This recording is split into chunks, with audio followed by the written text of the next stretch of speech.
What's up, guys? Brian here. I wanted to show you an invention I discovered, made up myself, and I wanted to show you a few other things that I've done on the truck since you last seen. I think this is really cool, and I think it's almost a must for owner-operators. Well, I'll cut to the chase. I'll show you what I made. So, as you guys know, this was the air valve that was on the air tank, and it was leaking out of the top and out of the bottom, so it's kind of shot. I suppose I could possibly rebuild it, but not worth my time. Went into my drawers, and I found this little air valve right here. I put that on, and then I was thinking, you know, what the heck, let's try this out. So I put an air fitting on here, right? You got to have the male end, because if you have the female, then you can't drain your air tanks. So that was my thought process behind that. So I can still drain the air tanks, right? And then I got myself a hose that I can clip onto there with two females, right? So I can connect it to whatever I want, and then open this air valve up, charge it, and I got my 1-inch impact. The air's kind of low right now.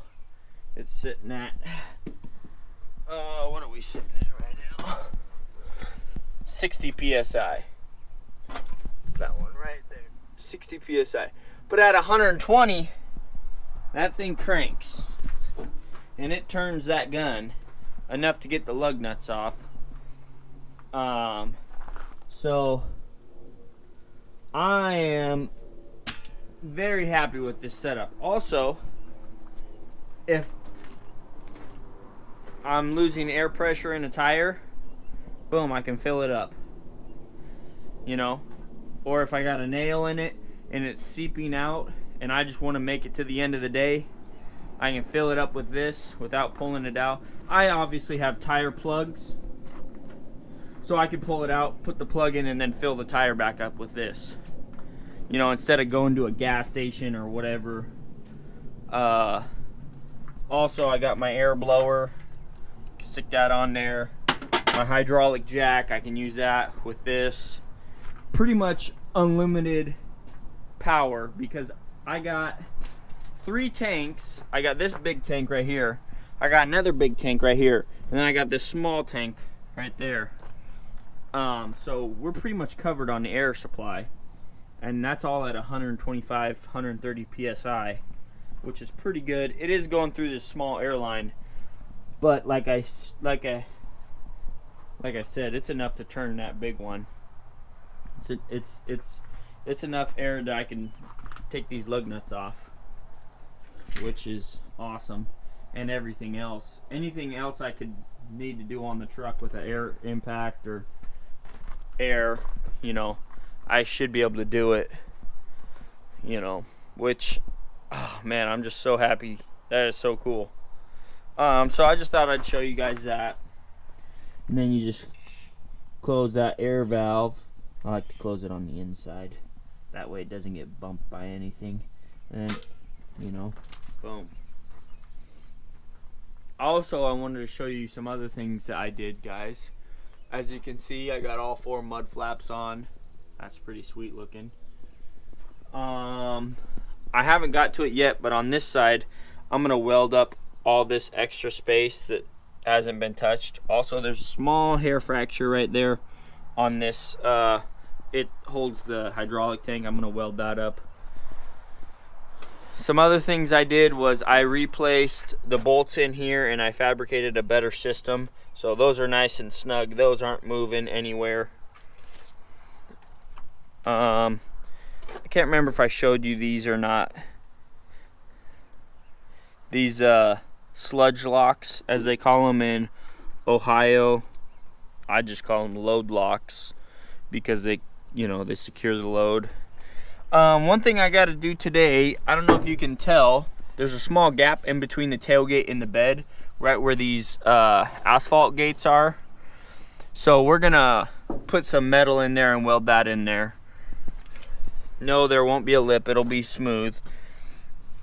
Same with this side. Those are the only two spots that, you know, stuff could potentially fall out of the tailgate. So we're gonna get that fixed. And then, see what else. Oh yeah, I was filling in this one right here. I still need to fill in this section right here, and then I'll smooth it all out. This one was cracked. I welded that. I haven't shown you guys yet. This is the fiberglass, the header tape that I wrapped the exhaust with. I think that looks pretty cool. I spent about 2 hours cleaning the floor with a wire brush and a vacuum, so you can actually see the floor now. It's not caked in oily dirt.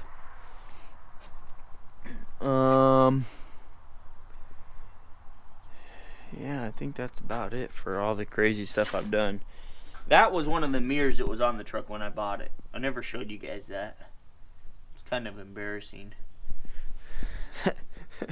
That kind of gives you a snapshot of the state of the truck that it was in.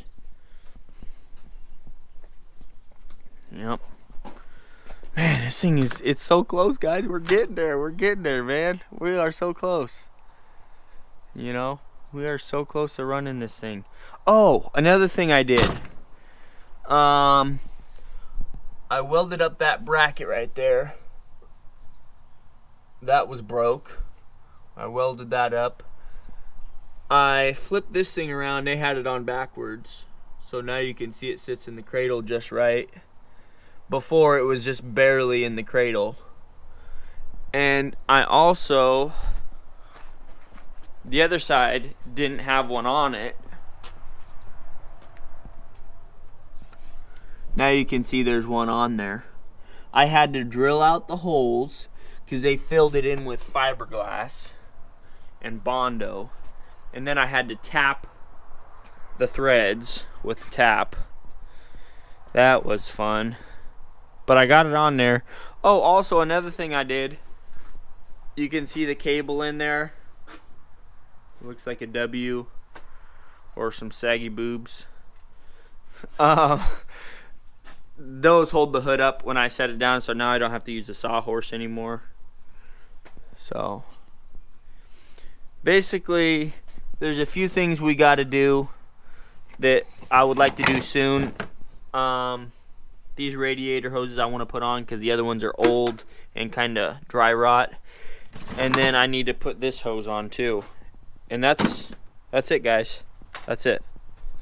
We're on the road. We are on the road. That simple. That simple.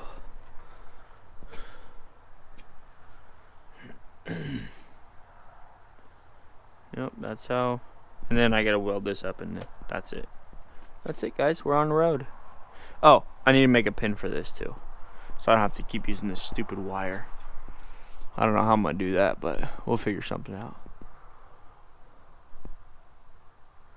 We will figure something out.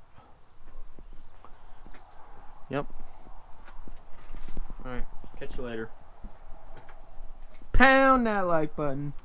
Pound the subscribe button. Comment and share this on your social media site of preference. Pound that like button. Pound that subscribe button. Comment, share this on your social media site of preference.